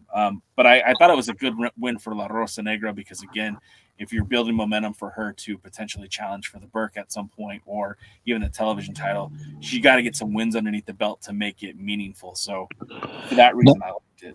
No, in the NWA booking, now that she's winning a bunch means she won't ever get a shot at the belt again. It means they're going to put her in a new tag team with Kelsey. Let her carry somebody else for a while. Jaden Stockholm syndrome. Yeah, I think I might. The next match, and we talked about sloppy. The Immortals, who typically have fairly good matches. This was a kind of a return match. Remember the last time the Colognes were on television, they stuffed Kratos' hand into the ring post and tried to break his hand. And oddly enough, after that match, it was Odinson who was injured, had an issue with his shoulder. But anyway, the rematch happened, and they didn't even really reference that point from the previous match, which I thought was weird. And this was a match that I wanted to be into because, the Colognes, again, with their history with the WWE, their, the Puerto Rican tag team, they're former world champions. I was hoping that this would be a match where you'd see these guys get really good. Kind of, even Corrigan mentioned, like, they're trying to showcase for an opportunity in the Crockett Cup and to present themselves at a higher seed. Wow, this match didn't do that. It didn't. And the Colognes looked like they mailed in the performance, period. Yeah. Like it just didn't. It wasn't. There was a spot where I think it was Epico was supposed to distract the referee with a chair, and the whole thing looked like they botched the spot. And Odinson just gored him, did the pounce or whatever he calls it, and it was it didn't work. This wasn't a good match, but the Immortals got the win. So again, that kind of puts them higher, I guess, on the Crockett Cup seeding. Rick, what was your thought on this one? Besides what you just said, I thought that Kratos and Odinson actually didn't look too bad here. I love them as a tag team. Yeah. They're great. They work great together. I'm a huge Kratos fan. Took a while for Odinson to grow on me, but yeah, this was just kind of lackadaisical, I guess you could say. They weren't putting their whole energy in it with the Colognes, it seems like you said, they were mailing it in. But overall, it wasn't exactly terrible. Yeah. Okay. Yeah. I expect more from the Colognes. Yeah. And I felt like Odinson and Kratos were Odinson and Kratos. They did the best they could with what they had. But when you look at a team who, again, the championship background, with the WWE, the history of them being, sons and nephews of, Puerto Rico, royalty. Right. I just kind of felt like this was, so wow, that was kind of bad. I stuttered there a little bit. I blame the Colognes for this one. I hope they bring their A game to the Crockett Cup, because if they show up like this, I hope they get booed out of the building, because this was, to me, you mailed it in. You took the paycheck and just barely showed up, That's unfortunate that it happens more often than not. You know.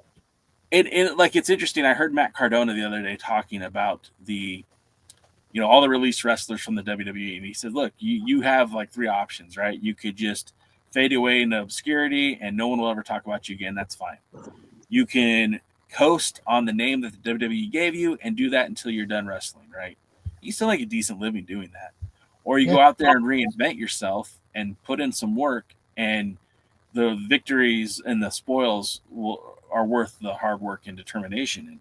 And Matt Cardona, I think, is at this point probably as famous as I forgot his name in the WWE. That's how much I think he's over now. Zack Ryder. Yeah. And what he's accomplished on the independents, and I'm not just saying GCW, but on the independents, he's been in so many different places. And that guy has been able to make a more than just modest, a good living out on the independents, and that's something that I think anybody in the indie should be aspiring to do. I look at the Colognes and I'm like, you guys are just coasting on that name, that you didn't show up, you didn't put out,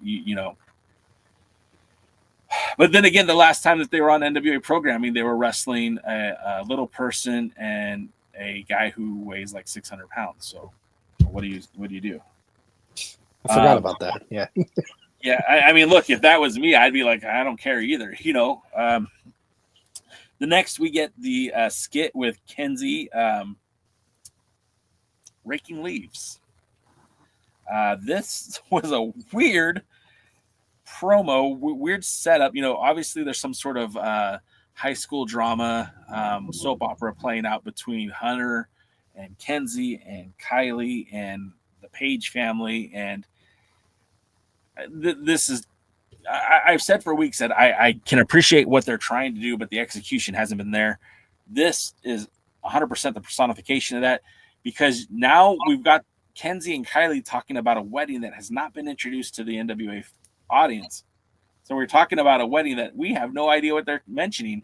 I didn't know if that was Kenzie's wedding or Kylie's wedding or, your sister's butt's wedding. I don't know what's going on here. And even Billy acknowledges later in the programming that Hunter is the real life boyfriend of Kenzie Page. Okay, that's the first time that's been identified to me. And this whole time I kind of thought Kylie and Hunter were an item with as much time as they spend together on the NWA programming. So this was weird. Kylie tells Kenzie that she should do something for herself and postpone the wedding because she's got too much going on at the moment. And again, this was just I don't know. I don't think we're ready for this. I don't think this is what the NWA audience is wanting. Rick, you saw the segment. What did you think? I every time I see one of these segments on NWA program, I just wonder what happened to the talent being interviewed by guys like Bob Caudle in between matches. Sure. And instead of these stupid segments that just make no sense, I don't want to watch this. It's just I left this segment, like I said, never heard about the wedding. Then it leaves you scratching your head, like, what's this got to do with the professional wrestling program? And that's it. I don't really have much else to say about it. It's kind of insulting to the audience, really. Yeah, I believe it's almost a real wedding, which is random. It's almost like watching something that like Vince Russo would put on, but just not as trashy, Again, going back to the Southern Six and the Southern Six, Legion of Doom, Southern Six headquarters. Like, I get it, man. I see what you're trying to do. It's not hitting. And again, part of the 6-month turnaround when you film something before the audience gets to see it, they're not testing this on an audience to say, hey, what do you think of this? It's going out to the public pretty naked. And, the response has been, I haven't heard one person say, oh, these are great, I love them. You play them on the big screens during the in between matches. You know what I mean? It's very possible to be done because they got big screens at the when they had last time I saw them was at 2300 Arena. Play them there. If the fans react, great. If they don't react, just don't include them. You're wasting filming. You're wasting money filming. You're wasting our time. Yeah. What happened? Kyle Davis. It wasn't. What was the other lady that she used to do the interviews between the match? Yeah, May. And she's gone, by the way. She's no longer with the NWA. Yeah, but have that done. In between interviews and promos. I get Billy's trying to do something different. It's just not interesting, And it's keep it just, like an old school style wrestling program. I understand he's thinking forward, wants to do something different, but it's just not working the way he thinks it's going to work. Like you said, they're just throwing these out there to a naked audience. Yeah. Noob says, and Noob, and I feel like your motives here are a little bit suspect when he says, just have Kenzie Page drop the Burke to Markova, and that's it, because these skits are getting weirder and weirder. Noob, I think your motives are a little bit suspect on that one. Next up, we have more territory presidential talk. And again, I said this last week, this is one of the weirdest things to me of all of the NWA. They're constantly wanting to elect somebody, going back from Carneyland to the GM of USA. It's always about electing somebody. Like there's some sort of democracy within the NWA. There is a president. There are territories. Billy Corgan is the owner of the NWA. There doesn't need to be an election process. He needs to hire somebody. And furthermore, why is this for our consumption? I don't give a shit who's running the territories. I honestly don't. They took an idea and they decided to make it into content, and it's not working. It's stupid. Like this to me is almost as offensive, if not more offensive, than Kenzie Page raking leaves. Like this is like, because you have personalities, you have people involved with the business. Like if you really are looking for a territory president, if this is something that you're doing, then the honest answer is Brian Idol. The guy is booking the show. He's getting the NWA in places it's never been. Yes, he's the guy that does the territory. He should be the territory guy. And sorry, go ahead. No, you go ahead. And when they announced that at the end of the segment that Murdoch was out, he's not eligible anymore. Why did he give like a big smile and a thumbs up, like he was happy he was booted out of the whole entire out of the running? I was like, that made no sense. He's the guy that go back in the locker room and drink. Oh, there's that. He was the guy that was a two-time world's heavyweight champion and cut pretty serious promos about Nick Aldis and Matt Cardona. Yes. And then now because he's the territory president, he's like, I approve this, but like, come on, man. It's going to be hard. It's going to be hard to take him seriously at, segments like that. So again, and then the crazy thing is you got Papa Joe. Hey, you're a Chiefs fan. I'll get you Chiefs tickets on the 50-yard line. And, oh, hey, Idol, you like beaches? I got beachfront property 2 miles and off the Keys. It's like, come on, man. Let's not overstate any of this stuff. Like, your gimmick isn't, the $1 million man. Your gimmick is you're a promoter out of, Tennessee. You're not the rich all be all. You're the common man. Let's not get crazy with this stuff. Yeah. I love Joe Kazana. I was a fan of his growing up too. And, I love his promotion. It's just, man, they're making him do some wacky stuff on TV. And look, I'm okay with him even doing the wacky stuff. It's just, there's got to be a point where it's like, okay, this is stupid. And someone should say that to Corgan, like, hey, man, I love working for you. This is the dumbest shit I've ever done. What are we doing? I thought this was a wrestling show. Right. I thought we were doing a professional wrestling show. I thought we wanted to be an alternative. What the fuck is this 1990s, early 80s garbage WWE ripoff stupid shit? Like, it's not WWE glow. Well, I'll fucking go with Jaden on that one. But this is going back to the beginning of the program, talking about them getting TV. These segments are not going to help them get on television. It's going to make them look, these TV executives that are, maybe come across this, or maybe that, it was submitted to them to look, they're going to be like, what the fuck is this? It's part of my 100%. Language, but, and they're probably not, all these TV executives don't know anything about professional wrestling, so they'll have no idea what's going on. Double D. This is 1995 WWF. This was like this was where everyone had an occupation as a wrestler. Like you had the dentist and the dumpster man, and that guy's in jail now. And then you had the military veteran and the boss man and the prisoner and like, come on, I don't need a Mountie right now. I need wrestling. And this isn't it. James H. Jackson, ever the politician, says, I endorse watching the United Wrestling Network instead of Power episodes. I stopped watching. Yeah, I would. I mean, look, I watch Power because I keep waiting for it to get to that next level. And I feel like we're all cogs in that. And if we keep talking about it, hopefully it'll happen. But it ain't going to happen like this. Not with this. Yeah. Next up, we get the Joe Ocasio, Jeremiah Plunkett match versus the Lost. This is the first time we've seen like the Lost as an actual tag team. Ocasio goes wild in this one, and I actually kind of enjoyed this match, maybe more than I should have. Jeremiah Plunkett is out there, but without the fanfare, which I feel is disappointing. He's the Mid-American champion. Put some respect on that guy's name. The announcers did, but they didn't really make a big deal about it. On the in the ring. I don't even think he had the title ringside. And Ocasio is just a wild man. I think someone should definitely study his brain for CTE, because he was throwing headbutts like they were the newest thing. I liked the match, I did, but I felt like it was kind of all over the place.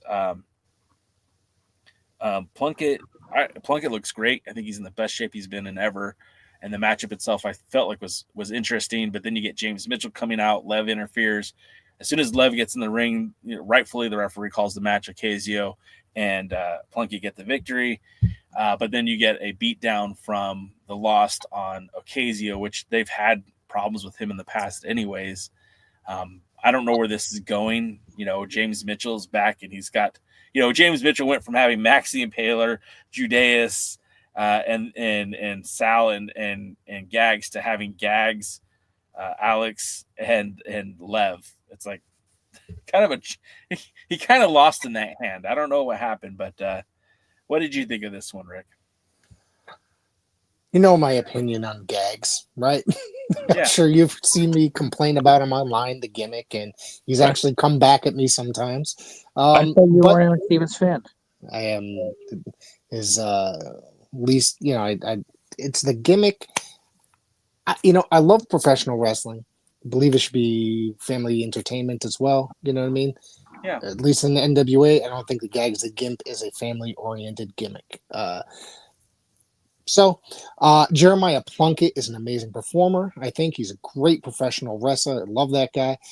Joe Ocasio, I thought, did really well with, besides, like you said, being a madman in this. And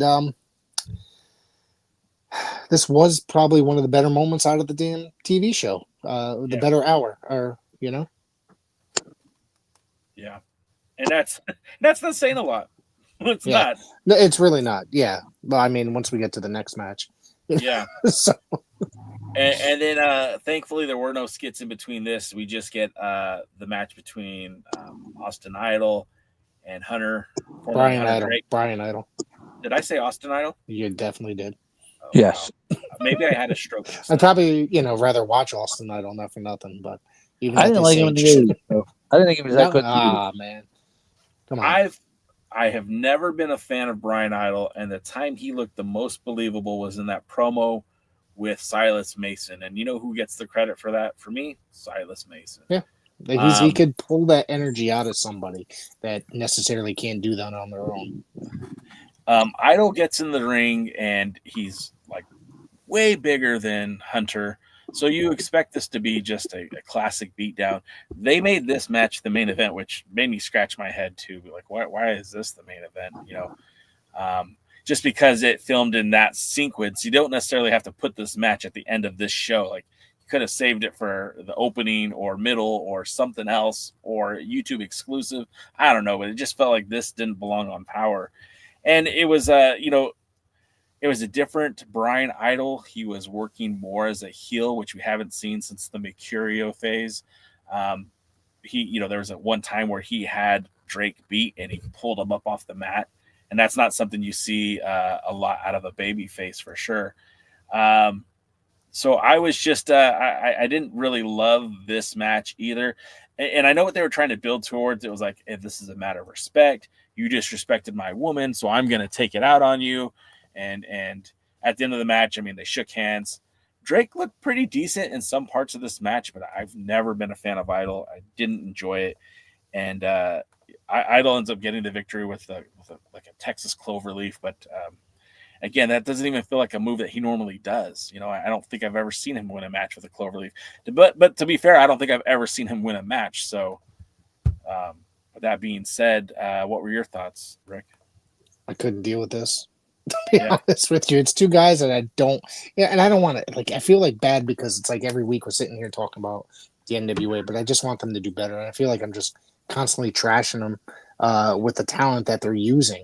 And Brian Idol's not that guy. I get he's got like a pretty good role there in the company. Carson Drake, I mean, or Hunter, whatever his name is, Hunter Drake, whatever. Hunter Drake. Yeah, Carson Drake's the other screwball. Yeah. Hunter Drake. Yeah. Now let me get my head together. He's not that bad. You know what I mean? Just needs a little work, rough around the edges, I guess you could say. But this could have been a hell of a lot better, saying if Brian Idol wasn't involved. So, you know. Yes. And like I said, I don't want to keep bashing the NWA because I honestly do love the brand, but it's just each and every week they just question why I'm continuing to watch this program. You know what I mean? Being an NWA fan for 40 some odd years is getting harder and harder to watch each and every week. Well, and to top things off, I mean, in a week from now, you're going to be driving out to Philly. I'm flying out to Philly for this company who we have both admitted is not as good as it should be, has squandered opportunities to be a bigger deal than it is. I mean, there's some really good talent involved in the NWA. Production-wise, it looks pretty good. Some of these questionable bookings, some of the questionable matches that they're making, the skits got to go. I mean, there's so many things that are wrong with it. There's very few things that are right, but we're like so hopeful, Rick, that you're driving 3 hours and I'm jumping on a plane. You know, like that's there's just so much that could be better about the brand. They could be, instead of just picking up local guys as they go along, you know, and signing them or bringing them in. It's like, dude, you guys can be. I get it. Like, those are the guys you want to showcase, but it's not making people tune in. And some of these guys are still very green. And it's kind of upsetting because it's just like Billy does not seem to me and my buddy were talking about this today. Do you remember the guy Cheese that he came in? The gimmick was the worst. He would just pull a slice of cheese out of his fanny pack and throw it at you. All that stuff. Like, that was like, it's stuff like that that makes me question what the hell Billy's doing. Honestly, I don't remember that. Maybe I blacked it out for my own mental health. But that sounds terrible. Oh my God. Yeah. Yeah, no, that is something that no. And you know, our friend Guardian Chaos, he says, hey, look, the brand is gone. I'm just saying it's an He's not wrong. I want him to be, though. You know, like I that name still means so much to me. Like, Rick, look, I got a TV title right here. I just bought another TV title, Rick. I got the NWA World Heavyweight Championship right here. This was a gift, so I can't claim that. But, you know, like, I got a lot of time and money invested in the NWA. Like, I've been writing and podcasting about the NWA, writing since 2006, or even actually earlier than that, podcasting since 2008. I'm almost like 20 years doing this, and it's progressively getting worse. Yeah. And there was a point in time when, like, the NWA brand had some value. And you know, as much as I shit on the Bruce Tharpe era, he had the NWA connected to New Japan Pro Wrestling. And I'm not saying that they were like sidekicks or anything, but there was certainly some value in having your world's heavyweight champion on Wrestle Kingdom. When was the last time Billy Corgan got his world champion somewhere other than Maple Leaf Pro? And again, I don't even think that's Billy. I think that's Tom Latimer, the relationship he has with Scott D'Amore. Yeah. You know, I don't think that's very possible. He just brings that belt wherever he goes, wherever he's booked. Yeah. And so all of this to say, like, God, I need a win. I need a win, Rick. We collectively deserve a win, and I'm hoping Crockett Cup's it. You know, there are some very good matches that are booked. There's a tournament that could pan out, but you know, the one thing I hope is that you and I don't walk away from the ECW arena saying, "Shit, man, we should have stayed home." You know, very well. You know, Honestly, going for 76 when I went down for 76, in the middle of the show, I was really questioning myself when I got up to go use the bathroom. I was like, why was I here? Because there was a lot, especially the women's gauntlet match was like driving me nuts. Because it really was not, there was not a lot of great delivery there, So it's stuff like that makes me question why I bought the tickets and drove. And actually being stuck in traffic, it took me an extra hour to get there. So 4 hours. So I flew last year to Texas. Got to hang out with my pal DKM. That was cool. He took me to his favorite barbecue spots. We hung out we went to a Rangers game. But I flew out to Texas to see the Crockett Cup last year, and to say I was disappointed in that event was an understatement. Sam Adonis wrestling against EC3, and he mailed it in, and I don't feel like EC3 stepped up to that challenge either. The whole show was pretty bad. I mean, seeing Taylor and Morton win the Crockett Cup was kind of fun for me because at the time I'm like, yeah, Southern Six, let's go. But most of the show was subpar, right? And when I went, I think my opinion was a little bit different in the 76 than yours. Like, yes, I agree the women's gauntlet was pretty trash, and those opening matches weren't solid. But by and large, I was happy with the result of 76. Seeing Ella and Miss Star win the tag titles was a good moment for me. I didn't love Carson Drake winning the title, or I didn't love Mims winning the national title the way he did, but the Immortals versus BFT was a hell of a match. I really did dig the match between EC3 and Tom Latimer. So there were some, and of course Kenzie and Max was a barn burner for sure. There was a lot of positives for 76, and I was really optimistic about where the NWA would be 1 year from then. And so far, they haven't delivered, but I'm feeling very optimistic about this card. I'm excited to be there, and I'm hoping that, when we leave, we're both glad that we went. Yeah, same thing. I mean, I'm just hoping that it's good and that we have a good time, and that, there is potential for this to be very good, but Billy somehow doesn't always do that. So somehow he finds to throw a wrench in the works. And the other person who's optimistic about the show and normally is Jaden. Jaden has had more positive things about this event than he has probably in over a year of NWA talk. So Jaden, we still have one more show before Crockett Cup, but what do you have to say about the NWA in general right now? I can't honestly. I think they should drop whatever they were recorded before. Drop it as single matches or something like that on YouTube. Not a bad idea. Use what's actually good and promote what they use it to promote, and just start working with what they have now with the Crockett Cup, and hopefully do things properly with a good wrestling mindset and a good eye for television, hopefully, and use this momentum to move forward as a new direction of the NWA and try to regain some of the prominence they lost during the pandemic. Okay. Yeah. What do you think? Yeah. I think the best thing the NWA could do right now is get caught up on content and just have, there shouldn't be a 2-month window from film to air. I feel like that would be the first thing they could do to improve the product immediately. The old days are over. We don't need to wait months for stuff to come out anymore. Just, you can put stuff out way more, edit it, and you can edit it and put it out way more frequently than they're putting it out. Everybody is. Most people are airing stuff live these days. You know what I mean?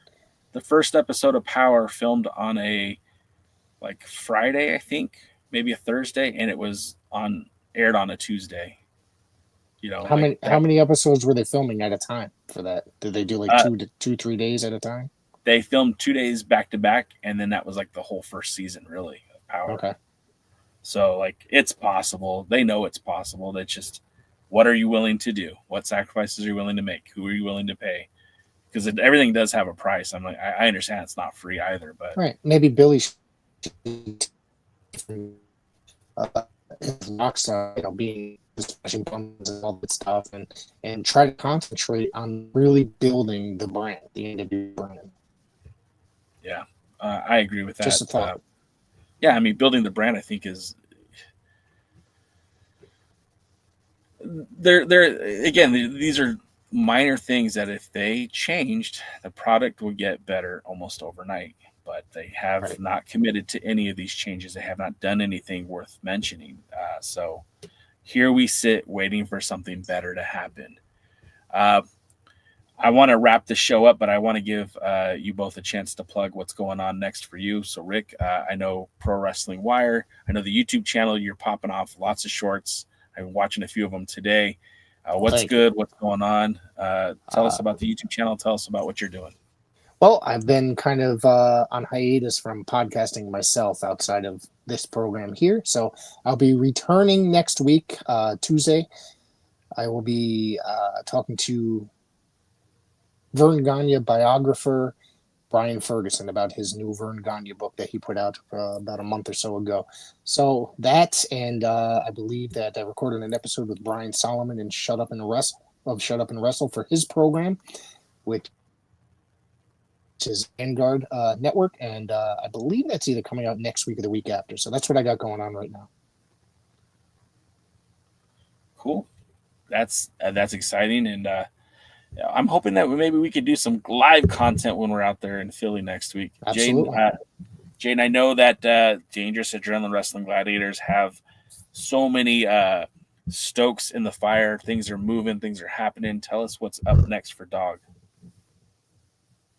You have to unmute yourself, though, sir. The next official event is Saturday night, June 28th, at the Sacred Heart Church, located at 103 4th Street in beautiful, historic Riverton, New Jersey.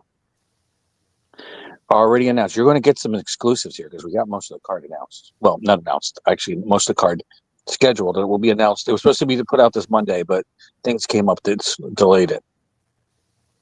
So the main event will be Vinny the Fixer defending the Dangerous Adrenaline Wrestling Gladiators Heavyweight Championship against Marvelous.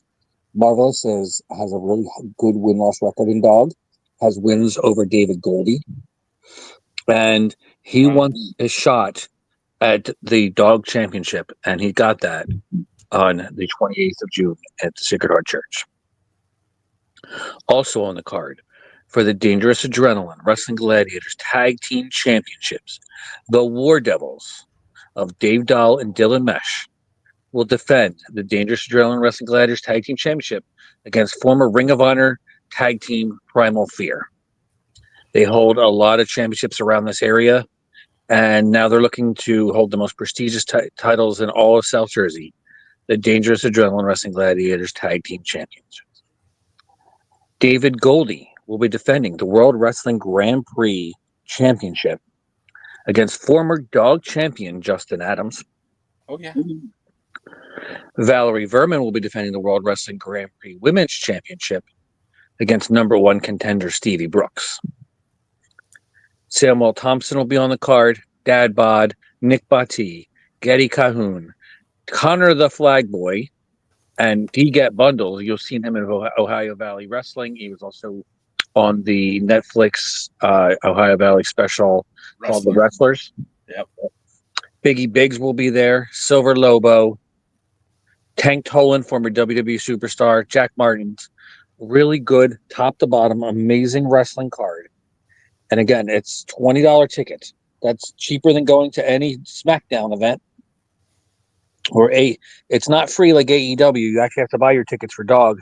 But make sure you come and check it out. It's going to be a really, really excellent wrestling event. Top to bottom, Dangerous Adrenaline Wrestling Gladiators is South Jersey's #1 wrestling promotion for a reason. So I highly recommend it too. Plus, we have a special guest that's going to be there. I keep hearing jingles. It's me. I'm a cat. Meow. Yes. Professional boxer Emmanuel Rodriguez. Emmanuel Rodriguez is currently the WBA Federal Latin champion, the NBA Continental Bantamweight champion, and the WBO Bantamweight champion. He is based out of Newark, New Jersey, as way from Puerto Rico.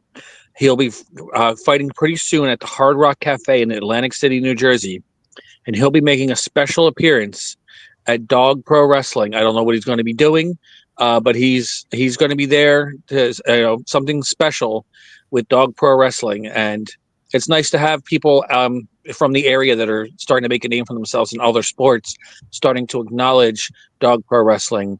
But if you know NFL and USFL football superstar, one of the guys who really put the USFL on his back, crap, now I forgot his name. No, David Martin's going to be there, and I don't know if he's going to be there, but he's actually talked about he's a big wrestling fan. He was talking about coming to Dog, and another person who may or may not be there, but is going to be at a future Dog event is El Wingador, the multi-time wing ball eating champion. He's a big fan of Dangerous Adrenaline Wrestling Gladiators too. So we're starting to get some notice by people outside of the wrestling world. We've got a lot of new fans because of the Comic-Cons we did, the Nerd Force Fan Fest, the South Jersey Geek Fest, fans who've never even seen pro wrestling at Rowan University and Monmouth University, and they're going to come check it out. And then after that, it'll be July 23rd to the 27th. Dog Pro Wrestling will be part of the Monmouth County Fair at the Monmouth County Park Systems. That'll be a 5-night event. It's going to be reloaded with a lot of different things you can do, like carnival rides and food and music and all kinds of form of entertainment. If you ever look at the poster, some of the entertainment's kind of out there. But Dog Pro Wrestling will be having matches in all 5 nights. There'll be little mini cards throughout the different nights. So you get to check out free pro wrestling in one of the biggest, if not the biggest fair in all of New Jersey. And I know we're working on more stuff. I can't really announce it yet, but there's a lot of things in the work right now and some decent news. So once that gets out, I'll be able to tell you. One thing I want you guys to do is go check out the YouTube page. Make sure you like, comment, subscribe, and share, and hit that little bell notification so you could know all the times we download, because you're going to see 3 matches have just been downloaded. There's Notorious Mimi and Valerie Verman. There's the 4 corners elimination match for the Dog Championship with Nikos Rikos and Breaker Morant and Nick Batti and Vinny the Fixer. And unfortunately, if you really want to suffer, there's Dave Dahl's going to be wrestling too. And he's against Big Billy Gold. And pretty soon, I know we're just put up the Primal Fear versus the Lost Boys match from the South Jersey Geek Fest, and there's more that's going to be put up soon. So make sure you go check out Dog Pro Wrestling. Again, like, comment, subscribe, share, hit that bell icon for notifications so you know all that's going on in Dangerous Adrenaline Wrestling Gladiators. And of course, you can follow us at all social medias at the Alliance Blog, including TikTok. Watch me dance. Anyways, that's it, guys. Have a good night. We'll see you Monday. The other Alliance guys will be back because Mother's Day is Sunday. Don't forget to get your mom something. The other Alliance guys will be taking over Monday night to make up for the missed scene on Sunday. And then I'll be here Tuesday. And then, of course, the final Alliance Guys podcast before Crockett Cup will be next Thursday. We hope to see you all there and all those times, and make sure that you're supporting the brand by commenting, and subscribing. And if you really like the content, share it with your like-minded wrestling friends. Until next time, we'll see you at the matches. Thanks for joining the stream. This has been a presentation of Alliance-Wrestling.com. We genuinely appreciate your support. Would you consider subscribing so you'll never miss a future episode? I'd also like to remind you we do a live stream every Tuesday at 5 p.m. before NWA Power. You can find us on social media at The Alliance Blog. And until next time, we are The Alliance.